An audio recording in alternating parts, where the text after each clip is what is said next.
Hello,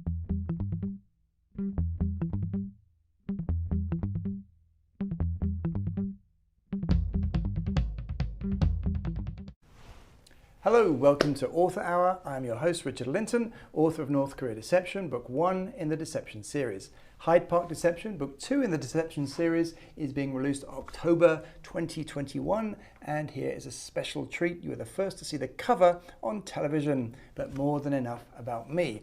Today, I would like to welcome Christine Miles, who is an author, professional keynote speaker, consultant, executive coach, thought leader, entrepreneur, and recognized world expert in the field of listening differently.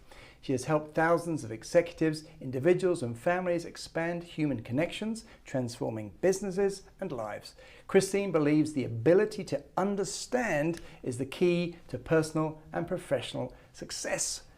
Christine! Nice to meet you. It's so lovely to meet you. It's so lovely to meet people, we have a mutual friend. Yes. And I've sort of heard about you. And it's kind of even more fun to meet someone when we're doing this show, but we don't really know each other that well. Yeah, this is great.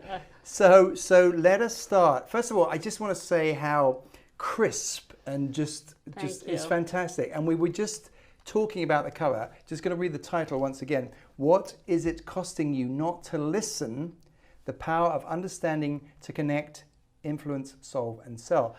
Let's just go. We're going to talk about that, obviously, but just tell me about that cover, because it was interesting what you were telling me. You just told me before we started that your editors wanted you to have like illustrations, and you said, no, I just want white. Tell us about that process. Yeah, well, isn't editing the hardest thing in life? Has a lot to do with listening as well. So, but yeah, I think that I wanted it to be something that made a statement, and I think with the help of my team, we realized less is more. What about color? How did the colors come into it? Yeah, I think that we wanted to eliminate all the noise so that we could really focus on that word listening and also the power of the question. But the white, because again, when I went to the Amazon page, it does stand out just being white, which I think is really clever. Was that mostly you saying, no, I want it just mainly white, I don't want extra illustrations? Yeah, I didn't start there. Mm-hmm. And again, I had some really good advice and help with my team and my designer. Yep. But I think that the other thing is that we wanted it to feel like a textbook, that this is something that we need to learn. This is not something that is assumed. Right.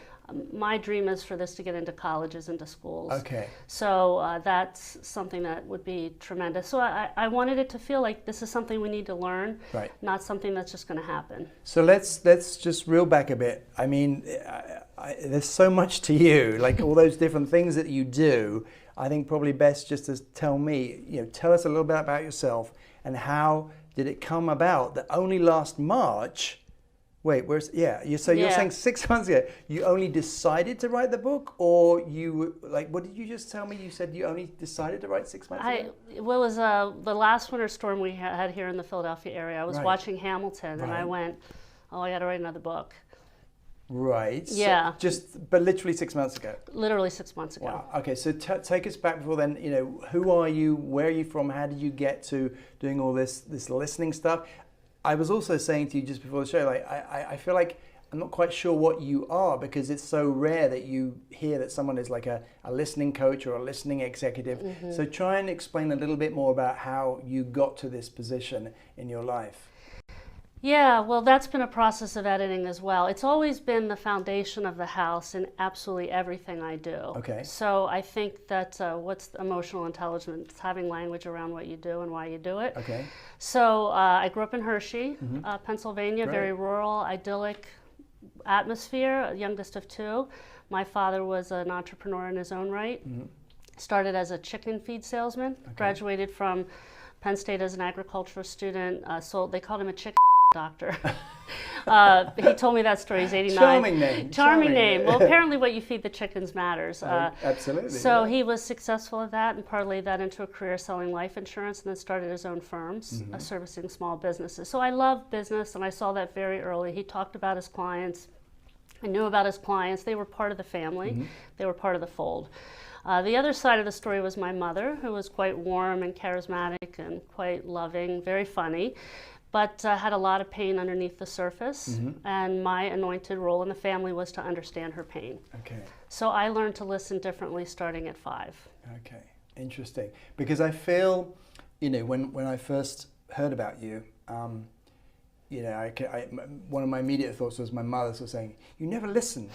Don't all our parents say that? Says you don't listen. And then when we started this show, I remember people sort of saying, "Well, you kind of cut in on people," and I'm like, "Well, but that's how I talk. I want to find out. I want to find out the answer." And I think it's just so fundamental and so interesting that you really honing on it's not like other things. It's the listening. Tell me what you were saying, like in the intro, about explain to us why the listening with the understanding is important. Well, my parents actually expected me to listen and pay attention not only to what was said, but what was not said. Right. Because again, my mother had this dichotomy of spirits. She had this outward appearance that looked happy and wonderful and outgoing, but there was this dark pain because she had lost her mother from being born. Childbirth killed my grandmother. So I can only imagine, as my mother's pain was, I killed my mother. Yeah. So it was pretty deep. So with that, I was told, listen differently. Listen to what isn't said. Listen to understand. And it's really just been the single thread to any success I've had. I know who I am. I have pretty average abilities except for this. But it was taught to me. It wasn't assumed. It wasn't something I was born with. But listen, because they say children should be seen, not heard. So they're listening. But do you feel like you were taught to then give back, to come back with your own questions? Never had any limitations on what I was allowed to ask or understand beyond my years. So there was definitely some burden in that. Don't get me wrong. But the blessing was that it gave me language that most people don't have. And what you just said about, but I want to know, I want to interrupt. Yeah. Sometimes that's part of listening. Yeah, right. It's not a passive act. It's what you seek to understand and how you go about it that differentiates you as a listener. But it's not just about being passive or attentive or active. This is a whole different realm. It's joining with the person that's talking and finding and discovering something in that conversation, the insight. Again, I had a thought driving here this morning that was masks, right? Masks. And I'm thinking, okay, let's ask Christine. It's all very well, you write the book and it's, you teach it, whatever. But like when you have at the moment, as we do, this ridiculously polarized country, world really, I mean, let's face it.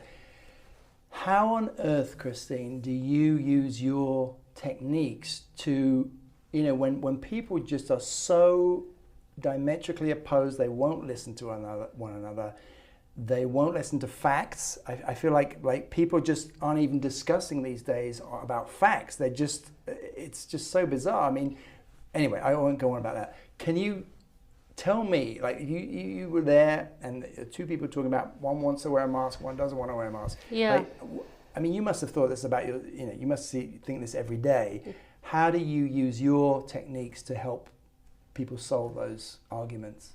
Yeah, well, this is from the world problems to the boardroom to the teammates to the classmates to the sports teammates, whoever. Right. So there's lots of difficult conversations. I think this one's so incredibly polarizing. The idea that people think that understanding and agreement have anything to do with each other is the first problem. Interesting. So we have to first seek to understand. Most people address conflict. Think about your spouse, your children, whoever. What do? We talk about what we disagree about, not what we agree about. I'm not saying anything novel here, but how do you do that? We're not taught how. Yeah. So people say, well, empathize. Yeah. Well, what if my ability to empathize isn't as good as your ability? Yeah. How do I learn to empathize? Listening actually gets you to empathy, not the other way around. Yeah. So how do I understand your point of view, even if I don't agree with it? When we start there, we don't agree to disagree. If we agree to understand, we are further down the road to making connections. So when you say understand, you don't necessarily mean the big picture topic that they're saying, the science over vaccination, say. You're saying understand that sentence that person just spoke, crystal clear, 100% no. I need to understand why you don't want to wear a mask. Right. what's bothering you? Right. If I understand you as a human, Right. we're going to have a more meaningful conversation. Right. We tend to go at what we don't agree, and I think we're missing each other. We're missing people. Yeah. And fundamentally, I believe in humans. Yeah. And so if we go with that approach, we change the world. And that's a lot of why I wrote the book, that we're teaching people how to tell, talk, and know, Yep. and not how to listen. Tell, talk, and know. Yeah. And I'm assuming you think that, from kindergarten upwards. Have you ever had a course in listening? No. Neither have I. No. That's and you do that, right? You go into schools, is that right? I go into schools, and my team, I go into large corporations, small corporations.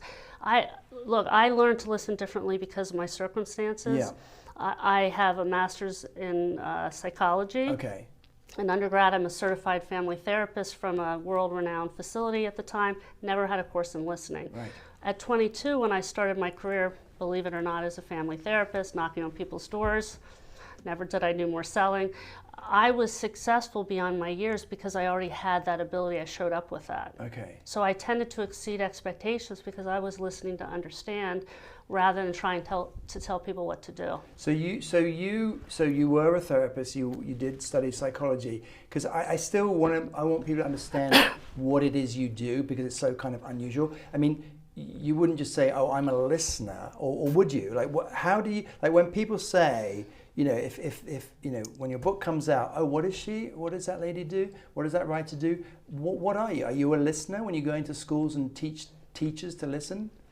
Well, it's the foundation of the house. Listening is fundamentally the most human skill I think we all need. Okay. That's not been taught. Right. So foundationally throughout my career, no matter what I've done, listening's always been a big part of it. Mm-hmm. Why I decided in March while watching Hamilton to write the book is it's time to create the revolution around why aren't we paying attention to this? The pandemic has made the world more aware that we are disconnected, Yeah. sometimes by force and sometimes by digital and sometimes because we don't know how. So how do we join that together?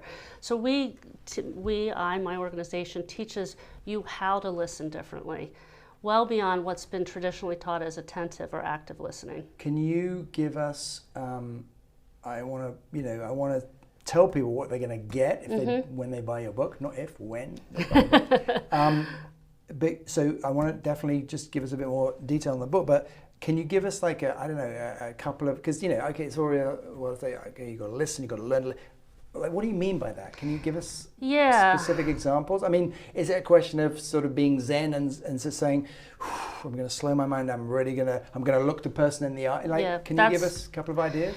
So I think this is part of why we've all failed, because the little bit we do know about listening is how to attend, and it's such a low bar. Like, look, I'm paying attention, Right. that means I'm listening. So do you make eye contact? Are you present? Well, unfortunately, the brain is the enemy of listening. So even when people are trying really hard, they're failing, because people tend to hear 17 to 25% of what's heard or retain it. Really? That's a pretty low Is that statistic. a fact? Yeah. Wow. Yeah, retention is Wow. 17 to 25% of what we hear. Wow. And part of it is we're relying on hearing and not the skill of listening. So what they're going to get in the book is really the journey of how to listen, the how as well as why it matters, and the things you can do to set up the teller as well as be the listener. And some of those tools, it's like going on the analogy we use is really if you're backpacking and hiking on a mountainous trail, you need to be prepared. You better have some tools in your backpack to get you to the other side of the mountain. Right. And what are some of those tools? Like can you give us maybe an example of, you go into a school or a business and the super successful person in charge, but what don't they have, would you say? Yeah, they're not a good listener. They probably are better tools. than most. And again, even when we're better than most, we're still failing. You describe that in yourself. You're probably better than most. You do this for a living to some extent. So the tools are really 5 fundamental tools that we marry together to take that person to the other side of the trail. So one of those is, what's the map? Like, I'm in a conversation with you, we're talking about masks. Well, how do I know where to go? It's like telling a joke. When you're telling a story or you're telling somebody something, if you don't know where the path is, they're not going to come along with you. Yeah. So you really become the guide when you have the map in the conversation. So if we're talking about Mars, what do you mean by the map? Like the what we both want Like, just explain that. What's your story? Okay. Whether that's a sentence, that's a paragraph, that's 20 minutes.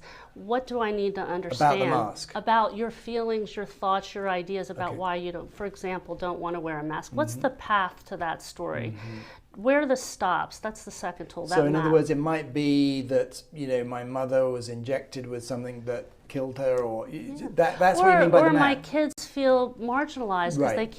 they can't read expressions, Okay. or they get claustrophobic, or they get anxious. They're already anxious.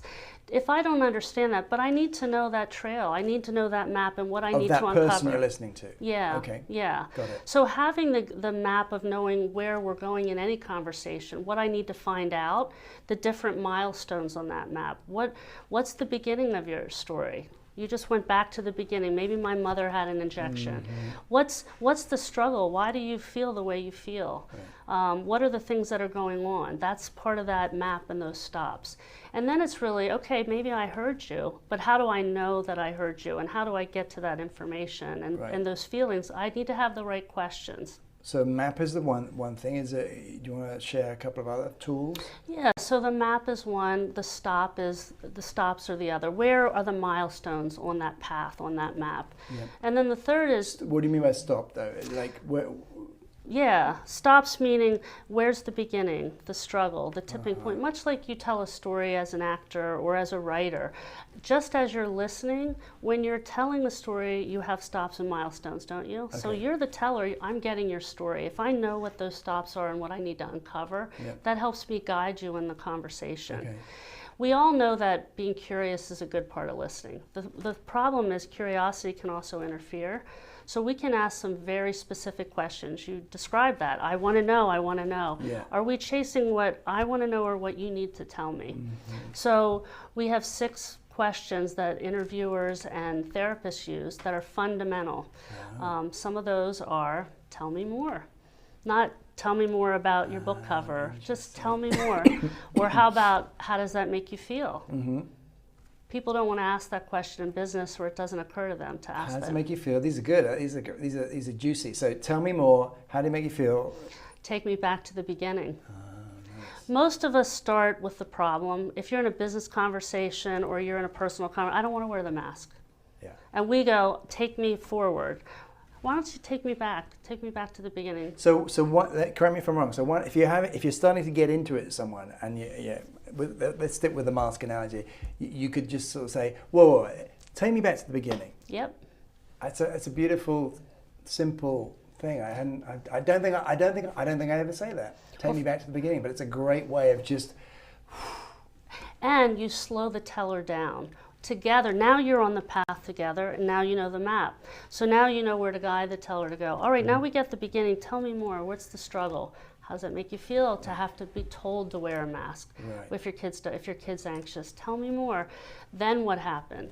That's another question. Then what happened? Then what happened? We tend to shape the story when we're the listener rather than letting the story come to us. We call that the curious detective versus the defense attorney. Yeah. And this is where people fail because their own fact-chasing curiosity contaminates the story. So that's the next tool, is how do you uncover and make sure we're aligned and that I actually heard what you had to say and got you. So that's that filter that says, hey, do I get you? Do I get you? Let me reflect. Yeah. Let me reflect what I heard, and then let me affirm. Let me see if I get you. One of the reasons you don't want to wear the mask is your mother had suffered an illness. Something happened. Your kid's anxious. They can't see faces. This must be difficult for you. Do I get you? Right. Yeah, that's a really good technique as well. It's something I don't do. I'm trying to think if I do any of this stuff. You're not alone. You're not alone. So when you're teaching. So say you've got someone like a teacher or a businessman who's used to speaking to people. Yeah. How do you suggest that even though you're speaking all day or whatever, how do you teach them that it's also important to listen? Do you see what I'm asking? Yeah, well, that's part of why, again, I went through against initial medical advice, naming the book The Problem instead of the Solution. Okay. What I realized is this. So what is it costing you not to listen? Tell us about that, because that was interesting too. So the title, you're saying they told you you shouldn't tell people that there's a problem.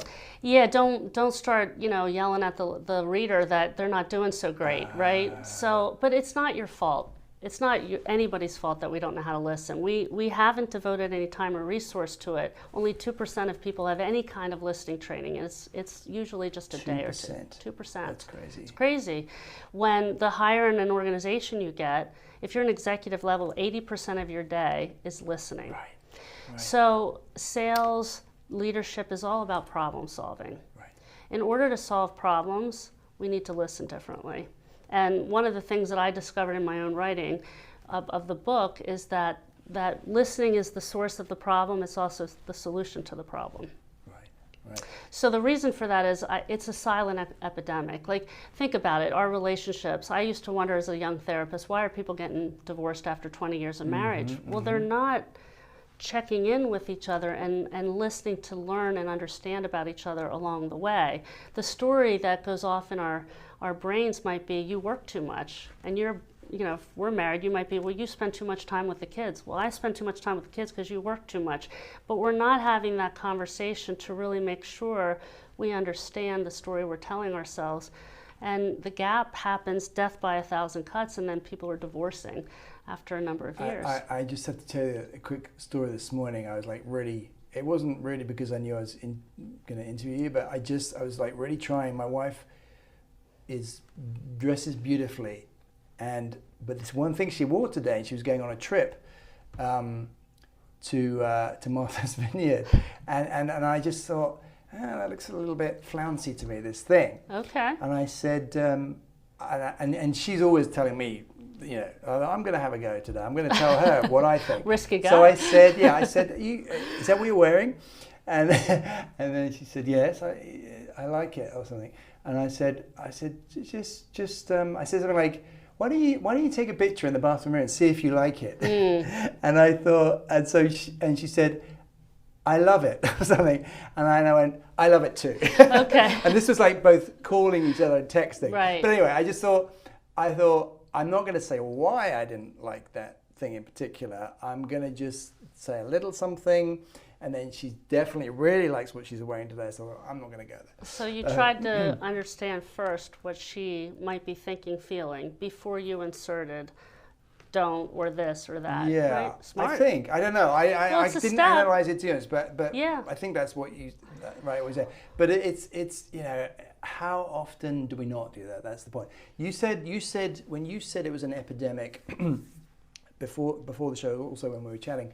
I mean, you really sounded like passionate that you just so believe that it is. Can you just talk a little bit more about the consequences? Like, because you obviously do believe that. Why is not listening, and you use the word epidemic? Well, so part of my story is I was 31 when I suffered a serious injury from a cervical spine injury. Oh, wow. So I was in a car accident, and what I learned is that people who knew me and really cared about me and knew the story had a hard time empathizing. They couldn't see it. It's almost like this sad pandemic. We can't see the problem. It's intangible, but it's painful. People are suffering in lots of different ways. That's the same thing that's happening with listening. We're missing the invisible disease that's going on, which is disconnection, not feeling not only heard but truly understood. Okay. And that's leading to disengagement with employees. That's leading to business loss. We don't understand our customers. We're solving the wrong problems. Our relationships are suffering. Our kids are disconnected from us. And we just don't even know that the problem's existing, which is why the question is it costing you? What is it costing you not to listen? If you ask yourself that question, you'll have your answer. One of the things I talked about is it's how we rate our driving ability. You say, are you a good driver? Most people think they're a better driver than they are. Right, Typically, that's true with how we rate our listening ability as well. Right. Do you, do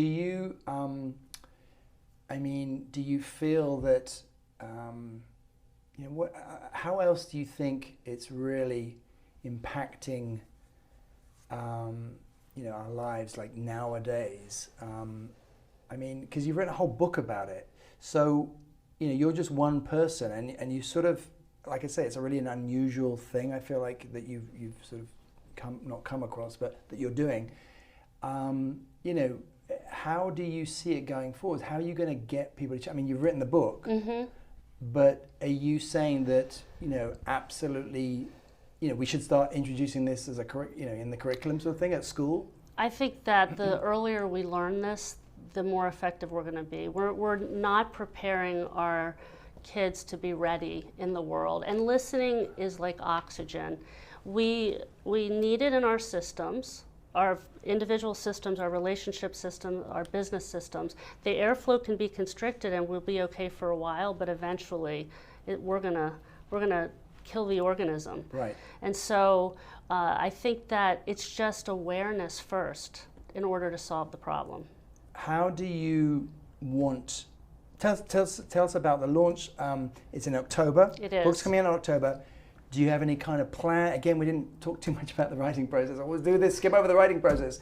Never mind. Next time, I'll have you back. But what do you have you got any sort of plans for the launch? Are you gonna sort of do Zoom launches around the country? Like, do you have any? Yeah, we're gonna do a book launch virtually, just to be the safest in this pandemic world.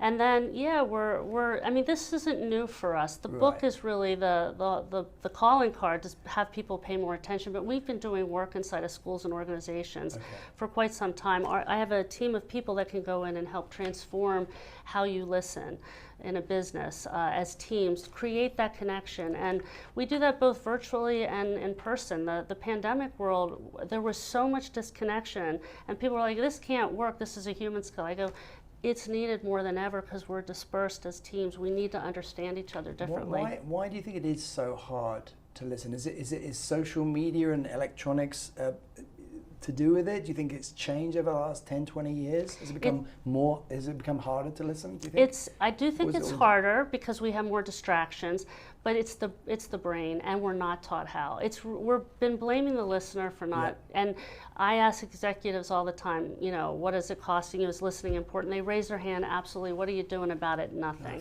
Nothing. So people can literally hire you, invite you into their homes, schools, businesses.